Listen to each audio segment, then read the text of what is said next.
Ilang araw na nga mula nung nakapasok ako sa loob ng Unity SMP. Pero hindi ako makapaglaro dahil sa wala kaming internet. Kaya naisipan gumawa ng isang challenge na kung saan ay magsusurvive tayo ng 100 days sa loob ng Java Edition. Kaya kung gusto nyo mapanood yan, ay mag-subscribe na kayo at simulan na natin ang video ito.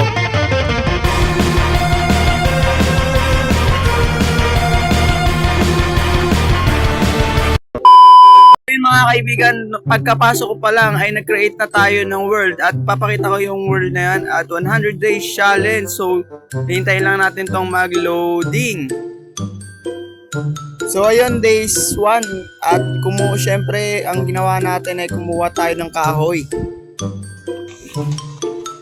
So, yan mga kaibigan, let's craft ourselves na ng mga so craft tayo ng crafting table. Then lapag. And then craft na rin tayo ng ating pickaxe. And then, okay, kunin natin itong crafting table.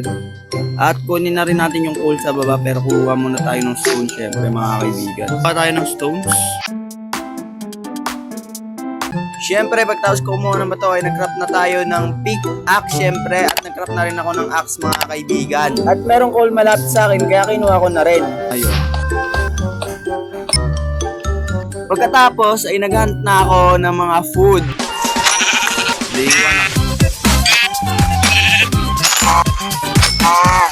Uy, armadillo. Hello, sir.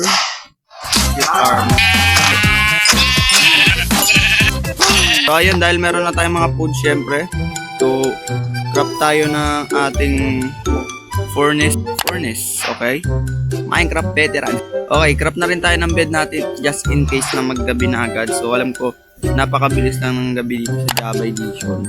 I don't know. Pero magluto muna tayo habang maghahunt pa tayo ng marami pagkain mga kaibigan. So, tutuin lang natin to, buti may cool na tayo dito. So, maghunt pa tayo mga kaibigan habang niluluto natin. So, nakakita nga tayo ng Savannah Village kaya niloot ko na to agad mga kaibigan. At niligaw nga ako kakahanap ng mga pagkain ko at nakitulog na lang ako dito sa bahay ng isang villager. At doon na natapos ang ating day 1 mga kaibigan. No? So, ayun, looting time na mga kaibigan.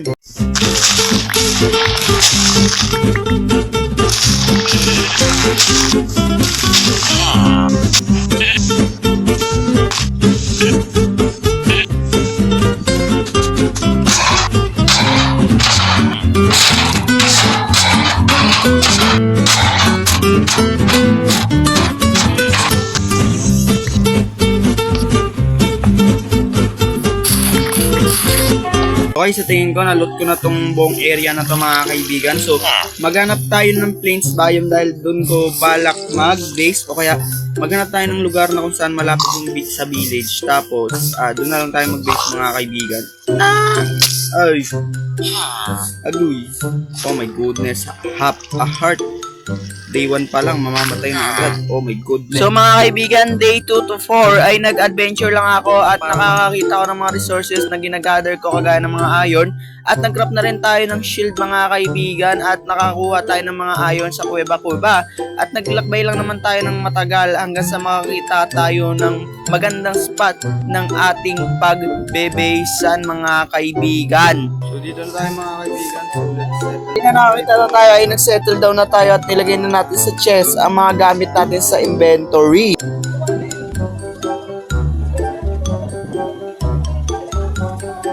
Day 5 to day 16 ay nag-grind lang naman tayo mga kaibigan ng mga armor at mga tools mga kaibigan at ng enchantment table mga kaibigan.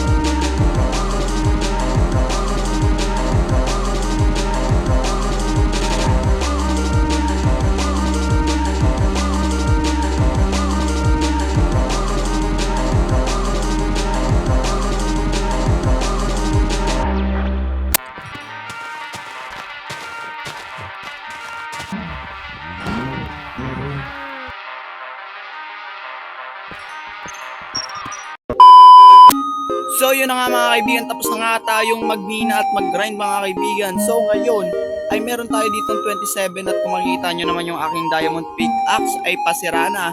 So ngayon ay napaka-full ng inventory ko. Tanggalin muna natin yung naman. So ayun, mag-craft na tayo ngayon mga kaibigan ng diamond. Oh yeah. Sige, wait up. Okay, all this time. Oh yeah. Cover me in the diamond. Let's go.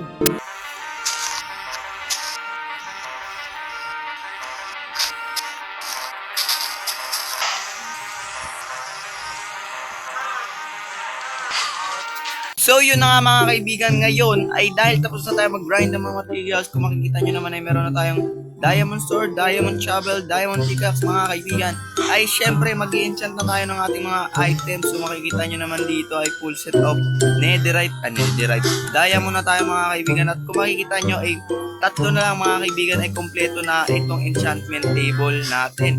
So makikita nyo level 20 na yung ano nyan. So kung makikita nyo ba't ba ako may dala ng cobbled deep slate. So kung makikita nyo naman gagawa tayo ngayon ng farm. Anong tawag doon?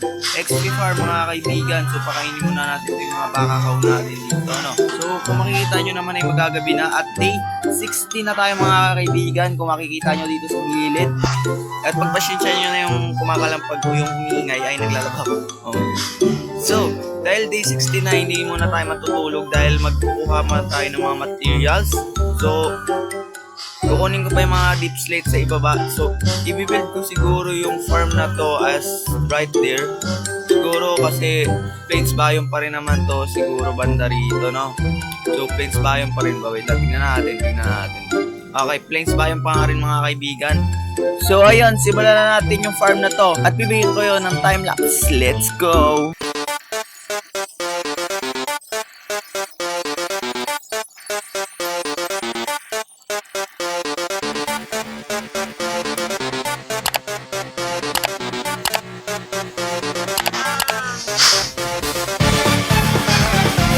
So mga kaibigan, sa part na to ay hindi ko alam na ito lang yung nasa akin na video mga kaibigan, kaya ito lang yung part ng na-build natin sa ating XP farm. So tapos ko siya mga kaibigan, so konti lang yung na-record ko sa build na yun.